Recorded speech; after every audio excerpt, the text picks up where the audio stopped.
Hi, welcome to today's Holy Week devotion on this Holy Tuesday. We're in Luke chapter 20. That is our reading for today. You're welcome to pause, read that chapter.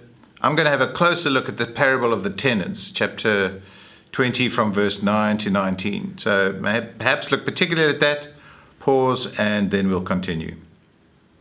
There's many startling aspects to this parable of the rebellious vineyard tenants.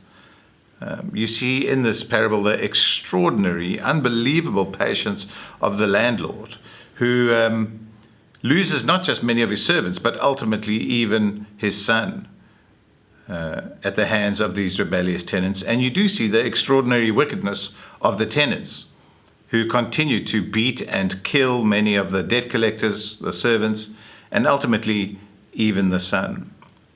But I tell you, the most surprising thing about this parable is how quickly everybody understood exactly what Jesus was talking about, which is unusual for parables. But you see there in verse 19, the teachers of the law and the chief priests looked for a way to arrest him immediately because they knew he had spoken this parable against them. But they were afraid of the people. How did they know so quickly that this parable was spoken against Israel's religious leaders particularly? Well, it was well understood in that first century that the vineyard was a common picture of Israel. It was often spoken about in that way, that Israel was the Lord's vineyard. And the religious leaders knew the history of Israel, that prophet after prophet that God sent to Israel to call them to repentance was rejected, beaten, and killed.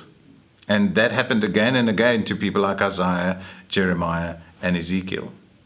So the allusion in the parable is quite obvious. Jesus is talking about the Israelites themselves and their religious leaders killing the prophets that God sent to warn them. And here he is saying that they will even eventually kill the Son of God, the Messiah himself. No wonder the crowd is horrified in verse 16, and they say, "God forbid," or literally, "May this never be." And Jesus replies and quotes from Psalm 118 again, saying that the stone the builders rejected has become the cornerstone. And he applies that to the religious leaders rejecting the Messiah. And of course, the surprise is that it's the builders, the very ones who should recognize the cornerstone, that key stone that fits at the top of the arch and it holds the doorway together and ultimately the building. And if they get the cornerstone wrong, the whole building collapses.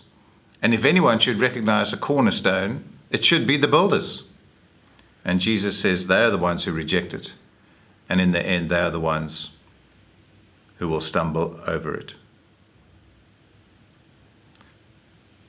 Today, nothing has changed. The world still continues to overlook Jesus. And often religious leaders and people who should know better are the ones who are the loudest voices against him.